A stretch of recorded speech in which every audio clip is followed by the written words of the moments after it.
नमस्कार दोस्तों, फिर हाजिर हैं एक नई वीडियो में।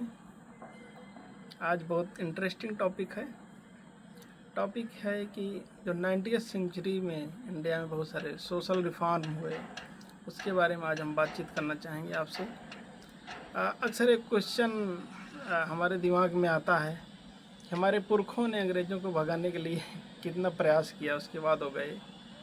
लेकिन एक उल्टा थोड़ा क्वेश्चन हम लोग पूछ सकते हैं, अगर अंग्रेज़ नहीं आए होते भारत में तब क्या होता?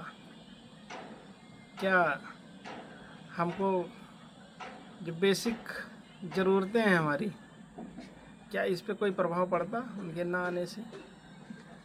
या ऐसा क्या ज़रूरत पड़ी कि बहुत सारे जो सोशल रिफॉर्म हुए 90वीं सेंचुरी में उसी समय हुए, पहले क्यों नहीं हुए? तो कोई विवादित इश्यूज़ हम नहीं बात करेंगे, सिर्फ ही बात करेंगे हमारी जो लिगेसी रही है, जो हमारे सोशल रिफॉर्मर रहेंगे उनका क्या कंट्रीब्यूशन था। अब पहला उसमें जैसे अगर आप देखेंगे तो राजा राम मोहन राय थे। राजा राम मोहन राय ने ब्रह्म समाज की स्थापना की 1828 में। तो उनको ऐसी क्या ज़रूरत पड़ गई, ब्रह्म समाज की ज़रूरत क्यों पड़ी? क्योंकि उस समय हमारे यहाँ सती प्रथा चलता था, चाइल्ड मैरिजेस चलती थी। अब किसी को जिंदा जला देना कहाँ तक उचित था, दिमाग में यही आता है। लेकिन ये आदमी तभी क्वेश्चन कर पाएगा जब वो पढ़ेगा, जब वो बेसिक तार्किक तरीके से मतलब पढ़ने का प्रयास करेगा। अगर आप देखोगे, अगर भारत में अंग्रेज लोग नहीं आए होते तो क्या ये सब क्वेश्चन आते लोगों के दिमाग में? शायद नहीं आते, क्योंकि उस समय तक धार्मिक ग्रंथ पढ़ा जाता था और उसके खिलाफ में कौन आवाज़ उठाना चाहता? कोई नहीं उठाता।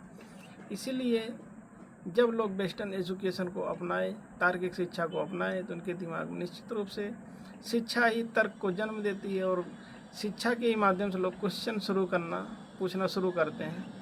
तो इसीलिए बोला जाता है कि जो भी शिक्षा रूपी दूध पिएगा वही एक दिन दहाड़ेगा। अम्बेडकर का बहुत फेमस कोट है। उसी समय एक बहुत और भी सोशलॉजिस्ट समाज सुधारक हुए जिन्होंने आर्य समाज की स्थापना की 1875 में, जिसका नाम है स्वामी दयानंद सरस्वती। स्वामी दयानंद सरस्वती का एक फेमस कोट है, गो बैक टू वेदास। क्यों वेदा की तरफ जाना चाहते थे? अब हमको ये भी जानना जरूरी है।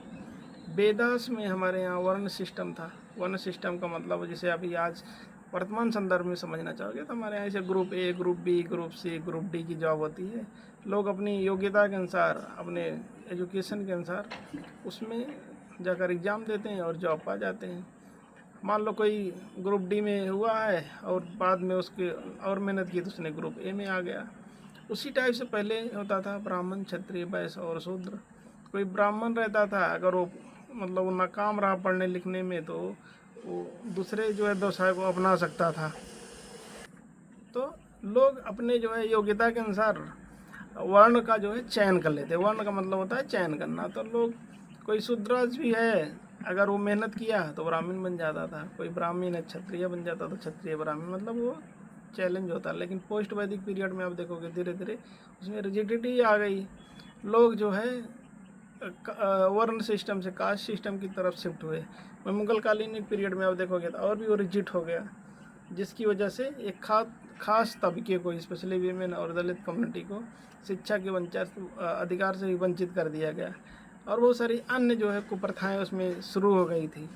इसलिए आर्य समाज ने सोचा कि हम जो है दयानंद सरस्वती के नेतृत्व में उन्होंने सोचा कि हम क्यों ना वैदिक पीरियड की जो व्यवस्था थी उसको ही अपनाते हैं।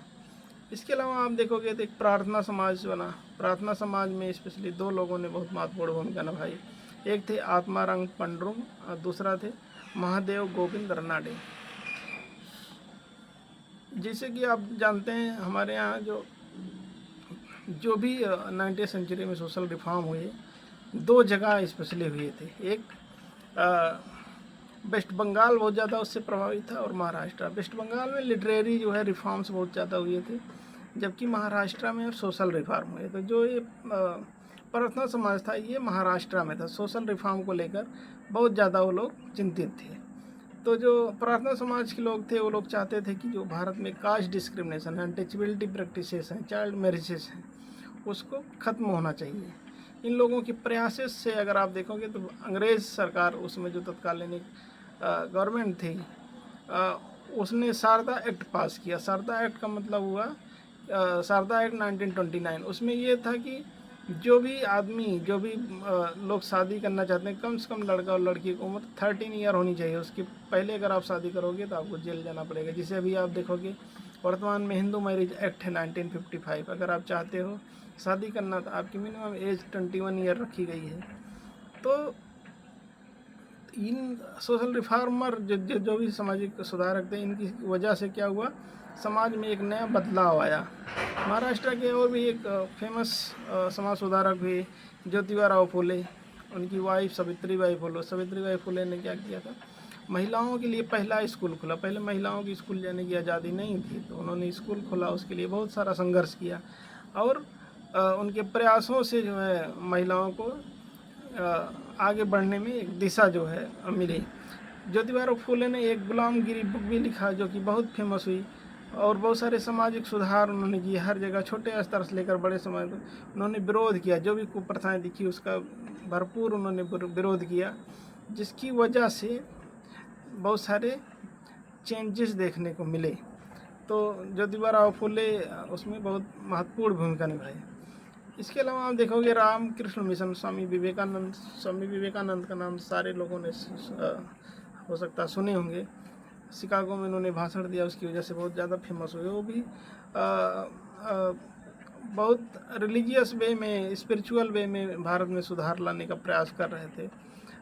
इसके अलावा आप देखोगे तो अलीगढ़ मूवमेंट हुआ था। सर सैयद अहमद खान का नाम हो सकता सुने होंगे। अलीगढ़ मुस्लिम विश्वविद्यालय की उन्होंने स्थापना भी की थी, जिसको पहले हम लोग एग्लो ओरिएंटल कॉलेज जाना जाता था, बाद में अलीगढ़ मुस्लिम यूनिवर्सिटी बना।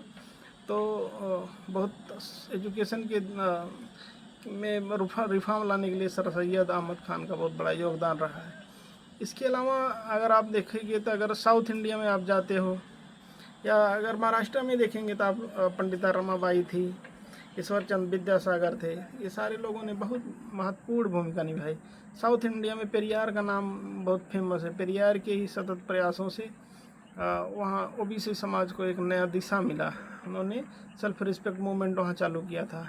कहानी ये हुई कि दरअसल वो मर्चेंट कम्युनिटी से थे और एक बार वो बनारस आए। तो बनारस में क्या हुआ कि गए थे दर्शन करने महादेव की, बाबा भोलेनाथ की। तो उनको क्या हुआ कि लोग दलित समझ के अंदर जाने नहीं दिए टेंपल के अंदर, जबकि वो हिंदू थे और अपर कास्ट हिंदू थे। लेकिन लोगों को लगा नहीं ये दलित है, इसको अंदर नहीं जाने दिया जाएगा। तो क्या हुआ, नाराज़ हो गए और वापस चले गए और उन्होंने बोला कि नहीं, अब जब तक हिंदू धर्म में सुधार नहीं हो जाता, जिस टाइप से पंडिता रमाबाई ने हिंदू धर्म में जबकि वो ब्राह्मण कम्युनिटी से थे, उसके बाद भी उसमें चाहा कि नहीं, ये जितने भी सोशल इविल्स हैं हिंदुइज़्म में, उसमें उसको सुधार करना बहुत ज़रूरी है। तो उसी टाइप से साउथ में आप देखोगे पेरियार ने भी बहुत महत्वपूर्ण भूमिका निभाई और अंत तक इसके लिए लड़ते रहे। पेरियार के अलावा भी बहुत सारे सोशल मूवमेंट वहाँ हुए साउथ में, स्पेशली केरला में भी आप देखोगे SNDP मूवमेंट का नाम लिया जा सकता है, जिसने इजावा कम्युनिटी को एक नया जो है स्वरूप दिया। पंडिता रमाबाई में आप देखोगे तो पंडिता रमाबाई ने क्या किया, जब वो लगभग उनकी शादी को 10-15 साल हुए तो उसी समय उनके हस्बैंड की डेथ हो गई। तो लोग एक्सपेक्ट कर रहे थे ये भी जो है जो विडो हुड है उसको अपनाएगी अकॉर्डिंग टू हिंदुइज्म, लेकिन उन्होंने मना कर दिया और उन्होंने क्या किया, विरोध किया और हर स्तर पे विरोध किया और उन्होंने कई आश्रम भी खोले जिसमें सुधार लाने के लिए। लेकिन अंत में वो परेशान हो कि क्या हुई, उन्होंने हिंदू धर्म को छोड़ दिया और क्रिश्चियनिटीज़ को अपना ली। जिस टाइप से अगर आप देखोगे BR अम्बेडकर ने पहले तो सुधार लाने का प्रयास की, जब देखे नहीं हो पाएगा तो फिर लास्ट में उन्होंने बौद्धिज्म अपना लिया। तो महाराष्ट्र में आप देखोगे ज़्यादातर जो कास्ट सिस्टम था, जो रिजिड कास्ट सिस्टम था, उसमें दूर करने के लिए बहुत सारे लोगों ने महत्वपूर्ण भूमिका निभाई। अम्बेडकर को तो सारे लोग जानते ही हैं। अम्बेडकर ने ही कॉन्स्टिट्यूशन की आधारशिला रखी और बहुत महत्वपूर्ण भूमिका निभाई। आज जो भी हमको राइट्स मिले हैं उनकी वजह से जो है दलितों को राइट्स मिले हुए हैं। तो बस इसी के साथ ये लेक्चर हम ख़त्म करना चाहते हैं। Thank you so much.